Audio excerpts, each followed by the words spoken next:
ನಮಸ್ಕಾರ. ಕನ್ನಡ ಒನ್ನಿಗೆ ಸ್ವಾಗತ. ನಾನು ನಿಮ್ಮ ಭಾಗ್ಯನಾರಾಯಣ ಬೊಗ್ಗವರಪು. ಇವತ್ತು ಕರ್ನಾಟಕದ ಬಜೆಟ್ ಮಂಡನೆಯಾಯಿತು. 2026-27ನೇ ಸಾಲಿನ ಬಜೆಟನ್ನು ಸಿದ್ದರಾಮಯ್ಯನವರು ರೆಕಾರ್ಡ್ 17ನೇ ಬಾರಿಗೆ ಬಜೆಟ್ ಮಂಡಿಸುವ ಮೂಲಕ ರಾಜ್ಯದ ಮುಂದೆ ಇಟ್ಟರು. ಬಜೆಟ್ ಬಂದ ತಕ್ಷಣವೇ ಎರಡಂತೂ ನಿರೀಕ್ಷೆ ಇತ್ತು. ಏನಂದರೆ, ಆಡಳಿತ ಪಕ್ಷದವರು ಇದಕ್ಕಿಂತ ಒಳ್ಳೆ ಬಜೆಟ್ ಜಗತ್ತಿನಲ್ಲಿ ಇರಲಿಕ್ಕೆ ಸಾಧ್ಯ ಇಲ್ಲ ಅಂತ ಹೇಳ್ತಾರೆ. ವಿರೋಧ ಪಕ್ಷಗಳು ಇದಕ್ಕಿಂತ ಕೆಟ್ಟ ಬಜೆಟ್ಟು ಜಗತ್ತಲ್ಲಿ ಇರೋದಕ್ಕೆ ಸಾಧ್ಯ ಇಲ್ಲ ಅಂತ ಹೇಳ್ಕೊಳ್ತಾರೆ. ಆದರೆ BJP ಒಂದು ಹೆಜ್ಜೆ ಮುಂದೆ ಹೋಗುತ್ತೆ. ಯಾಕಂದರೆ ಅದರ ಒಳಗಡೆ ನಂಜಿದೆ, ವಿಷ ಇದೆ. ಅದು ಅಲ್ಪಸಂಖ್ಯಾತರ ವಿರುದ್ಧ ಸುಳ್ಳು ಹೇಳುವಂಥ ಕೆಲಸವನ್ನು ಮಾಡುತ್ತೆ. ಎಲ್ಲ ಅಲ್ಪಸಂಖ್ಯಾತರಿಗೆ ಕೊಟ್ಬಿಟ್ಟಿದ್ದಾರೆ, ಹಿಂದೂಗಳಿಗೆ ಶೂನ್ಯ ಶೂನ್ಯ ಅಂತ ಬಡಾಯಿ ಕೊಚ್ಕೊಂಡು ಓಡಾಡ್ಕೊಂಡಿದ್ದಾರೆ, ಬಂಡಲ್ ಕೊಚ್ಕೊಂಡು ಓಡಾಡ್ಕೊಂಡಿದ್ದಾರೆ. ಅದು ಹಾಳಾಗೋಗ್ಲಿ. ಆದರೆ ವಾಸ್ತವದಲ್ಲಿ ಅಲ್ಪಸಂಖ್ಯಾತರಿಗೆ ಮತ್ತು ದಲಿತರಿಗೆ ಈ ಬಜೆಟ್ನಲ್ಲಿ ಏನಾದರೂ ಒಳ್ಳೇದಾಗಿದೆ ಅಂತ ಹುಡುಕದೆ ಏನೂ ಇಲ್ಲ. ಬರೀ ಮೂಗಿಗೆ ತುಪ್ಪ ಸವರುವಂಥ ಕೆಲಸ ಬಿಟ್ಟರೆ ಇನ್ನೇನು ಮಾಡಿಲ್ಲ. ಒಂದು ಲೆಕ್ಕದಲ್ಲಿ ನೋಡೋಕೆ ಹೋದರೆ ಮುಸ್ಲಿಮರಿಗೆ ದ್ರೋಹ ಬಗೆದಿದ್ದಾರೆ, ದಲಿತರಿಗೆ ಮೋಸ ಮಾಡಿದ್ದಾರೆ. ಸೊ ಯಾಕೆ ಆ ಮಾತನ್ನು ಹೇಳ್ತಿದ್ದೀನಿ ಅಂತ ನಿಮಗೆ ಅಂಕಿಅಂಶಗಳ ಮೂಲಕ ನಿಮ್ಮ ಮುಂದೆ ಇಡುವಂಥ ಪ್ರಯತ್ನ ಮಾಡ್ತೀನಿ. ಇದು ಕೇವಲ ಅಲ್ಪಸಂಖ್ಯಾತರು ಮತ್ತು ದಲಿತರ ವಿಚಾರದಲ್ಲಿ ಇರುವಂತಹ ಒಂದಷ್ಟು ಅಂಕಿಅಂಶಗಳು ಮಾತ್ರ. ಉಳಿದಂತೆ ಇಡೀ ಬಜೆಟ್ ಓಕೆ ಅಂತ ಅನ್ನಿಸ್ತು. ಬೇರೆ ಅಂಶಗಳಿಗಾಗಿ ನೀವು ಬೇರೆ ಕಡೆ ಸುದ್ದಿಗಳನ್ನು ನೋಡ್ಕೋಬಹುದು. ಯಾರೂ ಹೇಳದ ಸುದ್ದಿಗಳನ್ನು ಹೇಳೋದೇ ನಮ್ಮ ಜವಾಬ್ದಾರಿಯಾಗಿರೋದ್ರಿಂದ ಯಾರು ಮುಟ್ಟದಂತಹ ವಿಚಾರಗಳನ್ನು ನಾವು ನಿಮ್ಮ ಮುಂದೆ ಇಡುವಂಥ ಪ್ರಯತ್ನ ಮಾಡ್ತೀನಿ.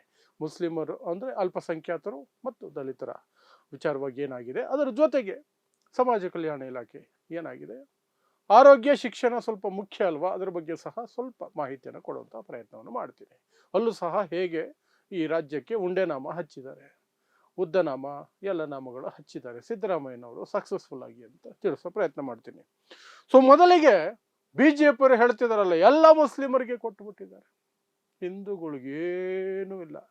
ನಾಳೆ ಬೆಳಗ್ಗೆಯಿಂದ ಹಿಂದೂಗಳ ಮನೆಯಲ್ಲಿ ಒಬ್ಬರ ಮನೆಯಲ್ಲೂ ಒಲೆ ಉರಿಯಲ್ಲ, ಒಬ್ರಿಗೂ ತಿನ್ನಕ್ಕೆ ಅನ್ನ ಇರಲ್ಲ. ಆ ಪರಿಸ್ಥಿತಿ. ಹಂಗೆ ಒಂದು ನಿನ್ನೆನೆ ಚೆಂಬುಗಳನ್ನು ಪರ್ಚೇಸ್ ಮಾಡಿಕೊಂಡು ಇವತ್ತು ತಲೆ ಮೇಲೆ ಇಟ್ಕೊಂಡು ಓಡಾಡಿದ್ರು. ಅದು ಆ್ಯಕ್ಚುಲಿ ಏನು ಅಂದರೆ, ಆ ಚೆಂಬುಗಳು ಮೋದಿ ಬಜೆಟ್ ಮಂಡಿಸಿದಾಗ ಇವರು ಕೊಟ್ಟಿರೋ ಚೆಂಬದು. ಅದನ್ನ ಈಗ ಪ್ರದರ್ಶನಕ್ಕೆ ಇಟ್ಟಿದ್ದಾರೆ BJP ಅವರು, ಮಾನಗೆಟ್ಟವರು. ಮೋದಿ ಕರ್ನಾಟಕಕ್ಕೆ ದಿನ ಬೆಳಗಾದ್ರೆ ಅಷ್ಟು ದ್ರೋಹ ಬಗೆದ್ರು, ಕೊಡಬೇಕಾದ ದುಡ್ಡು ಒಂದು ಕೊಡದೆ ಯಾಮರ್ಸ್ಕೊಂಡು ಓಡಾಡ್ತಿದ್ರು, ಸುಳ್ಳು ಹೇಳ್ಕೊಂಡು ಓಡಾಡ್ತಿದ್ರು. ಒಂದೇ ಒಂದು ಪದ ಇವ್ರ ಬಾಯಲ್ಲಿ ಬರಲ್ಲ. ಈ ಬಜೆಟ್ ಬರೋಕ್ಕಿಂತ ಮೊದಲೇ ಚೊಂಬುಗಳನ್ನು ಪರ್ಚೇಸ್ ಮಾಡಿ ಇಟ್ಕೊಂಡ್ಬಿಟ್ಟು ಡ್ರಾಮಾ ಮಾಡ್ತಾರೆ. ಏನು ಹೇಳೋದು ಇವ್ರಿಗೆ, ಬಿಡಿ ಹಾಳಾಗಿ ಹೋಗ್ಲಿ. ಸೊ ಮುಸ್ಲಿಮರಿಗೆ ಏನಪ್ಪ ಕೊಟ್ಬಿಟ್ರು ಇವರು ಅಂದರೆ, ಅಲ್ಪಸಂಖ್ಯಾತರಿಗೆ ಕೊಟ್ಟಿರೋದು. ಮುಸ್ಲಿಮರಿಗೆ ಮಾತ್ರ ಏನು ಬಜೆಟಲ್ಲಿ ಬರಲ್ಲ. ಅಲ್ಪಸಂಖ್ಯಾತರು, ಅದರಲ್ಲಿ ಬೌದ್ಧರು, ಜೈನರು, ಸಿಖ್ಖರು, ಕ್ರೈಸ್ತರು ಎಲ್ಲರೂ ಇರ್ತಾರೆ. ಎಲ್ಲರೂ ಸೇರಿದ್ರೇ ಅಲ್ಪಸಂಖ್ಯಾತರು. ಈ ಬಜೆಟ್ ಫಿಗರ್ಗಳು ನಾನು ಹೇಳೋದು ಅಲ್ಪಸಂಖ್ಯಾತರ ಬಜೆಟ್ ಫಿಗರ್ಗಳು. ಸೊ ಏನು ಮಾಡಿದ್ರು, ಕಳೆದ ಬಾರಿ ಎಷ್ಟು ಕೊಟ್ಟಿದ್ರು, 4,700 ಕೋಟಿ ರೂಪಾಯಿ ಕೊಟ್ಟಿದ್ರು ಕಳೆದ ಬಾರಿ. ಅದು ಆ ಬಜೆಟ್ 3,98,000 ಕೋಟಿ 3,98,000 ಕೋಟಿ ಕಳೆದ ಬಾರಿಯ ರಿವೈಸ್ಡ್ ಬಜೆಟ್ ಫಿಗರ್. ಆ ಫಿಗರ್ಗೆ ಶೇಕಡಾವಾರು ನೋಡಿದಾಗ ಅದು ಸುಮಾರು ನಿಮಗೆ 1.18% ಬರುತ್ತೆ. 12ರಿಂದ 14% ಇರುವ ಮುಸ್ಲಿಮರಿಗೆ 1.18% ಕಳೆದ ವರ್ಷ ಕೊಟ್ಟಿದ್ರು. ಅದೇ ದೊಡ್ಡ ದ್ರೋಹ, ಮೋಸ ಅದು. ಈ ಬಾರಿ ಏನು ಕೊಟ್ಟರು, ಈ ಬಾರಿ ಏನೆಲ್ಲ ಹುಡುಕಿ ನೋಡಿದ್ರು ಸಹ 3,500 ಕೋಟಿ ಕಾಣಿಸ್ತಿದೆ. ಅಂದರೆ ಅಂದಾಜು ಒಂದು 0.7677 ಅಥವಾ 0.8% ಅಂತ, 1%ಗಿಂತ ಕಡಿಮೆ ಕೊಟ್ಟಿದ್ದಾರೆ, 1%ಗಿಂತ. ಆದರೆ ದಲಿತರಿಗೆ ಮೂಗಿಗೆ ತುಪ್ಪ ಸವರಬೇಕಲ್ಲ, ಹಾಗಾಗಿ ವಿವರಣೆಯನ್ನು ಉದ್ದುದ್ದ ಕೊಟ್ಬಿಡೋದು. ನಿಮಗೆ ಇದು ಕೊಟ್ಟಿದ್ದೀವಿ, ಅದು ಕೊಟ್ಬಿಟ್ಟಿದ್ದೀವಿ, ಇಲ್ಲಿ ಕೊಟ್ಬಿಟ್ಟಿವಿ, ಅಲ್ಲಲ್ಲ ಕೊಟ್ಬಿಟ್ಟಿದ್ದೀವಿ, ನೋಡಿ ಸ್ವಲ್ಪ ನೋಡ್ಕೊಳ್ಳಿ, ಸುಮ್ಮನೆ ನೋಡ್ಬಿಟ್ಟು ಸೈಲೆಂಟ್ ಆಗ್ಬಿಡ್ಬೇಕು. ಅದ್ರ ಬಗ್ಗೆ ಹೆಚ್ಚು ಚರ್ಚೆ ಮಾಡೋಕೆ ಹೋಗ್ಬಾರ್ದು. ಚರ್ಚೆ ಮಾಡೋಕೆ ಹೋದರೆ ನಿಮಗೆ ಅಸಲಿಯತ್ತು ಗೊತ್ತಾಗ್ಬಿಡುತ್ತೆ ಅಂತ ಸಿದ್ದರಾಮಯ್ಯನವರು ಲೆಕ್ಕಾಚಾರ. ಸೊ ಏನು ಮಾಡಿದ್ರು, ಒಂದಷ್ಟು ತೋರಿಸಿದ್ರು ದೊಡ್ಡದಾಗಿ ಕಾಣಿಸಂಗೆ. ಆದರೆ ಸಣ್ಣ ಅಮೌಂಟನ್ನು ಮಾತ್ರ ಹಂಗೆ ಅದುಮಿ ವಿಚಾರನ ಮಾತ್ರ ದೊಡ್ಡದು ಮಾಡೋದು. ಅದೇ BJPಗೆ ಅಸ್ತ್ರ ಆಗೋದು. ಏನು, ಶಿಶುನಾಳ ಶರೀಫರ ಹೆಸರಿನಲ್ಲಿ 10 ವಸತಿ ಶಾಲೆಗಳ ಸ್ಥಾಪನೆ. ಏನೋ ದೊಡ್ಡ ಪ್ರಾಜೆಕ್ಟು, 1,000 ಕೋಟಿ ಅನ್ಕೊಂಡ್ರೆ ಇಲ್ಲ, 10 ಕೋಟಿ ಅದಕ್ಕೆ ಕೊಟ್ಟಿದ್ದಾರೆ. 10 ಕೋಟಿ ಅಷ್ಟೇ. ಇನ್ನು 117 ಮೌಲಾನಾ ಆಜಾದ್ ಮಾದರಿ ಶಾಲೆಗಳು ಹಾಗೂ ಉರ್ದು ಶಾಲೆಗಳ ಉನ್ನತೀಕರಣಕ್ಕೆ ಅವುಗಳನ್ನು ಮೇಲ್ದರ್ಜೆಗೇರಿಸೋದಕ್ಕೆ ಒಂದು 400 ಕೋಟಿ ಕೊಟ್ಟಿದ್ದಾರೆ. 400 ಕೋಟಿ. ಜೈನ, ಬೌದ್ಧ ಮತ್ತು ಸಿಖ್ ಸಮುದಾಯಗಳ ಸಮಗ್ರ ಅಭಿವೃದ್ಧಿಗೆ 100 ಕೋಟಿ. ಇದನ್ನು ಸಹ ಬಿಜೆಪಿಯವರು ಮುಸ್ಲಿಮರಿಗೆ ಕೊಟ್ಟಿರೋದು ಅಂದ್ಬಿಡೋದು. ಅಲ್ಪಸಂಖ್ಯಾತರ ಪ್ರತಿಭಾವಂತ ಬಡ ವಿದ್ಯಾರ್ಥಿಗಳಿಗೆ 5,000 ಬಡ ವಿದ್ಯಾರ್ಥಿಗಳಿಗೆ ತಲಾ 50,000 ರೂಪಾಯಿ ಹಾಗೆ ಲ್ಯಾಪ್ಟಾಪ್ಗಳ ವಿತರಣೆ. ಬರೀ 5,000 ಜನಕ್ಕೆ. ಅದು ಯಾರು ಕೊಡ್ತಾರೆ, ಹೇಗೆ ಕೊಡ್ತಾರೆ, ಅದೊಂದು ದೊಡ್ಡ ಫಜೀತಿ. ಹೀಗೆ ಅಷ್ಟು ಬಿಟ್ಟರೆ ಇನ್ನೇನು ದೊಡ್ಡದಾಗಿ ಏನು ಯಾವುದು ಇಲ್ಲ, ನಾರ್ಮಲ್ ಆಗಿ ಇರುವಂಥದ್ದು. ಇದನ್ನೆಲ್ಲ ಕೂಡಿ ಕಳೆದು ಏನೇ ಮಾಡಿ ನೋಡಿದ್ರು 3,500 ಕೋಟಿ ದಾಟ್ತಿಲ್ಲ. ಕಳೆದ ವರ್ಷಕ್ಕಿಂತ 1,000 ಕೋಟಿ ಅಟ್ಲೀಸ್ಟ್, ಮಿನಿಮಮ್ 1,000 ಕೋಟಿ ಕಡಿಮೆ ಈ ವರ್ಷ. ಆದರೂ ಸಹ ಮುಸ್ಲಿಮರಿಗೆ ಎಲ್ಲ ಕೊಟ್ಟುಬಿಟ್ಟಿದ್ದಾರೆ. ಚೊಂಬು ಕೊಟ್ಟಿದ್ದಾರೆ ಮುಸ್ಲಿಮರಿಗೆ. ಕಾಂಗ್ರೆಸ್ ಸರ್ಕಾರ, ಸಿದ್ದರಾಮಯ್ಯನವರ ಸರ್ಕಾರ ಚೊಂಬು ಕೊಟ್ಟಿದೆ. ಚೊಂಬು ಅಷ್ಟೇ, ಇನ್ನೇನಿಲ್ಲ. ಸರಿ, ಇನ್ನು ದಲಿತರ ವಿಚಾರಕ್ಕೆ ಬಿಜೆಪಿಗೆ ನೆಕ್ಸ್ಟ್ ಹೊಟ್ಟೆ ಉರಿಯದೆ ದಲಿತರ ವಿಚಾರಕ್ಕೆ. ಈಗ ಅದ್ಯಾವುದೋ ಹವ್ಯಕ ಕನ್ನಡ ಅಂತೆ, ಬ್ರಾಹ್ಮಣರ ಭಾಷೆ, ಅದನ್ನು ಉದ್ಧಾರ ಮಾಡೋಕ್ಕೇನೋ ಒಂದಷ್ಟು ಮೀಸಲಿಟ್ಟಿದ್ದಾರೆ ಹಣ. ಅದ್ರ ಬಗ್ಗೆ ಚಕಾರ ಎತ್ತಲ್ಲ. ಯಾಕೆ ಬೇಕು ಅದು? ಅದೇ ದಲಿತರಿಗೆ ಪ್ರಾಣ ಹೋಗ್ತಿದೆ, ಪ್ರಾಣ ಉಳಿಸೋದಕ್ಕೆ 1 ರೂಪಾಯಿ ಅಷ್ಟೇ ರೀ, 1 ರೂಪಾಯಿ ಕೊಡ್ತೀನಿ ಅಂದ್ರೆ ಸಹ ಇವ್ರಿಗೆ ಹೊಟ್ಟೆ ಎಲ್ಲ ಉರಿದೋಗ್ಬಿಡುತ್ತೆ. ಬಿಜೆಪಿ ಅವ್ರಿಗೆ ಮುಸ್ಲಿಮರಿಗೆ 10 ಪೈಸೆ ಕೊಟ್ಟರು ಉರಿದೋಗ್ಬಿಡುತ್ತೆ. ಅದೇ ಅದು ಹವ್ಯಕ ಭಾಷೆ ಅಂತೆ. ಯಾವನಿಗೆ ಬೇಕಿತ್ತೋ ಯಾವನಿಗೆ ಬೇಕಿರ್ಲಿಲ್ವೋ ಏನು ಚರ್ಚೆನೇ ಆಗಲಿಲ್ಲ. ಅದು ಸೈಲೆಂಟಾಗಿ ಒಳಗೊಳಗೆ ಮಾಡ್ಕೊಂಬಿಟ್ರು. ಅದರಲ್ಲಿ ಇವರು ಬೇರೆ ಶಾಮೇಲು, ಕನ್ನಡ ಅಭಿವೃದ್ಧಿ ಪ್ರಾಧಿಕಾರದವರು ಬೇರೆ ಶಾಮೇಲು, ಪುರುಷೋತ್ತಮ್ ಬಿಳಿಮಲೆ. ಏನು ಹೇಳ್ತೀರಿ? ಹಂಗೆ. ಸೊ ಅವೆಲ್ಲ ಆಗಲ್ಲ. ಆದರೆ ದಲಿತರು ಕೊಟ್ಟರೆ ಮಾತ್ರ ಹೊಟ್ಟೆ ಉರಿದೋಗುತ್ತೆ. ಸೊ ಏನು ಮಾಡಿದ್ರು ದಲಿತರ ವಿಚಾರದಲ್ಲಿ? ಏನಾದರೂ ದೊಡ್ಡದಾಗಿ ಕೊಟ್ಬಿಟ್ರ? ಇಲ್ಲ, ಅಲ್ಲೂ ಇಲ್ಲ. ದಲಿತರ ವಿಚಾರದಲ್ಲಿ ಏನು ಮಾಡಿದ್ದಾರೆ ಅಂತಂದರೆ, ದಲಿತರಿಗೆ ಸಮಾಜ ಕಲ್ಯಾಣ ಇಲಾಖೆ ಮೂಲಕ ಒಂದಷ್ಟು ಇನ್ನೊಂದು ಇದೆಯಲ್ಲ, ಈ SC SP TSP, ಅದು ಬಿಡಿ, ಅದೊಂದು ಮ್ಯಾಜಿಕ್. ಅದು ಇರುತ್ತೆ, ಇರಲ್ಲ. ದಲಿತರ ಹೆಸರಲ್ಲಿ ಇಷ್ಟು % ಅಂತ ಇಡಬೇಕು ಅಂತ ಒಂದು ಕಾನೂನು ಇಟ್ಬಿಡೋದು.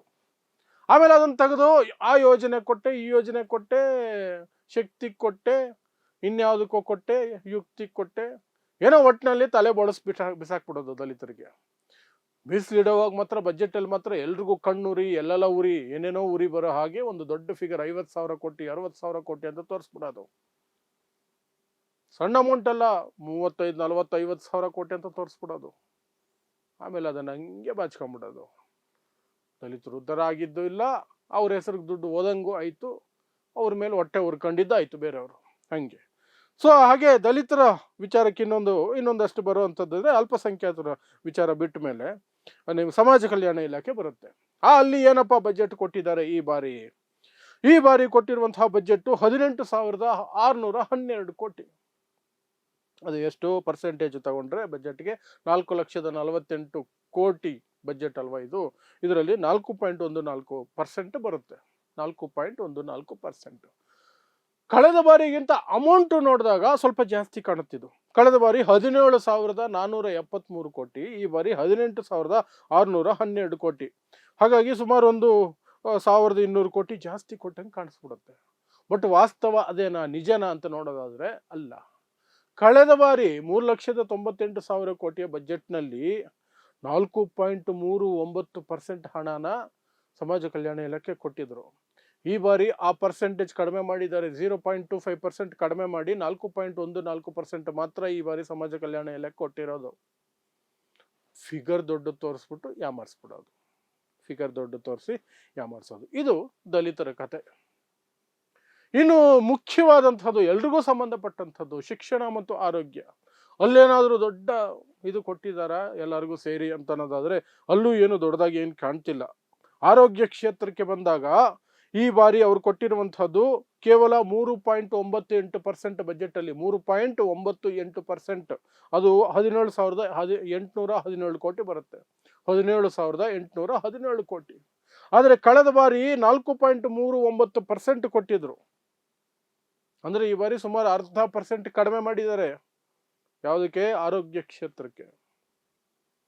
ಇನ್ನೆಲ್ಲಿ ಆಸ್ಪತ್ರೆಗಳು ಉದ್ಧಾರ ಆಗೋದು, ಬಡವರಿಗೆ ಒಳ್ಳೆ ಚಿಕಿತ್ಸೆ ಸಿಗೋದು, ಕೈಗೆಟುಕೋ ರೀತಿಯಲ್ಲಿ ಅಥವಾ ಉಚಿತ ಚಿಕಿತ್ಸೆಗಳು ಅಂತ ಏನೇನೋ ಹೇಳ್ಕೊಂಡು ಓಡಾಡ್ತಾರೆ, ಸ್ಕೀಮುಗಳು ಮಾಡ್ತಾರೆ.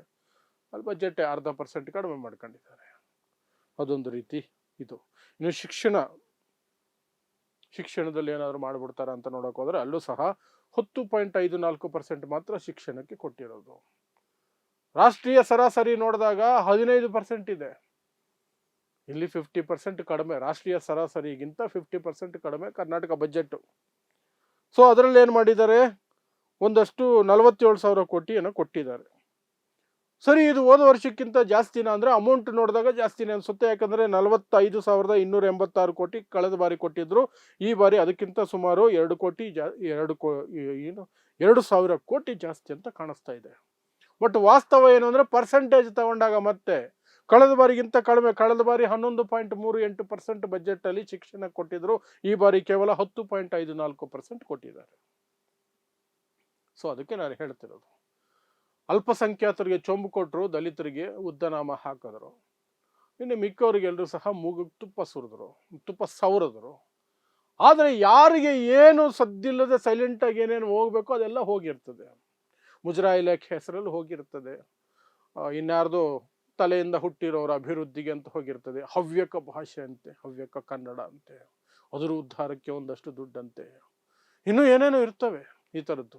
ನಮಗೆ ಕಾಣಿಸ್ದಂಗೆ ಒಳಗೊಳಗೆ ಹೊಟ್ಟೆ ತುಂಬಿರೋರಿಗೆ ಇನ್ನೊಂದು ತುತ್ತಾಕೊಳ್ಳಿ ಅಂತ. ಹೊಟ್ಟೆ ಹಸ್ಕೊಂಡು ಸಾಯ್ತಾ ಇರ್ತಾರಲ್ಲ ಅವ್ರಿಗೆ, ಆ ಕಡೆ ಇರು, ನೋಡೋಣ. ಇನ್ನು ನಾನು ಹೇಳ್ದಂಗೆ STC ಇದ್ರದ್ದು ಏನಪ್ಪ ಅದು SC SP TSP ಕತೆ, ಅದು ಸಿಂಪಲ್. ಊಟ ನಿಮ್ ಮುಂದೆ ಪೂರ್ತಿ ಒಂದು ದೊಡ್ಡ ಮಕ್ರಿಯಲ್ಲಿ ಕೊಡ್ತಾರೆ, ದೊಡ್ಡದಾಗಿ. ನೋಡೋರೆಲ್ಲ ನೋಡ್ರಿ ಅವ್ನಿಗೆ ಎಷ್ಟು ಊಟ, ನಮ್ಗಿಷ್ಟೇ ಊಟ ಅಂತಾರೆ. ಆದರೆ ಅವ್ನ ಕೈ ಕಟ್ಟಾಕ್ಬಿಟ್ಟಿರ್ತಾರೆ, ಊಟ ಮಾಡಂಗಿಲ್ಲ. ಬಗದು ಇವ್ರಿಗೆ ಆಗ್ತಾ ಇರೋದು. ಖಾಲಿ ಆದ್ಮೇಲೆ ಅವ್ನ ಕೈ ಬಿಚ್ಚೋದು. ಅವ್ನ ಕೊನೆಯಲ್ಲಿರೋ 4 ಅಗಳು ಬಾಯಿಗೆ ಹಾಕೊಂಡಿದ ತಕ್ಷಣ ಪೂರ್ತಿ ತಿಂದ್ಬಿಟ್ಟ. ಹೈಯೆಸ್ಟ್ ತಿಂತವ್ರೆ ಅಷ್ಟೇ. ಸೊ ಇದಿಷ್ಟು ಬಜೆಟ್ನಲ್ಲಿ ಆಗಿರುವಂತಹ ಚಮತ್ಕಾರ. ಸಿದ್ದರಾಮಯ್ಯನವರು ಏನೋ ಸಮಾಜವಾದಿ, ಸಮಾನತಾವಾದಿ, ಸಾಮಾಜಿಕ ನ್ಯಾಯ, ಈ ಮಾತುಗಳು ಆಡ್ಕೊಂಡು ಬರ್ತಾನೆ ಇರ್ತಾರೆ. ಬಜೆಟ್ಗೆ ಬಂದ ತಕ್ಷಣನೇ ಪಾಪ ಏನ್ ಮಾಡ್ತಾರೆ, ರಾಜಕೀಯ ಅಷ್ಟೇ. ಸೊ ನೋಡ್ತಾ ಇರಿ ಸಮಾಜಕ್ಕಾಗಿ ಕನ್ನಡ 1 ನ್ಯೂಸ್. ನಮಸ್ಕಾರ.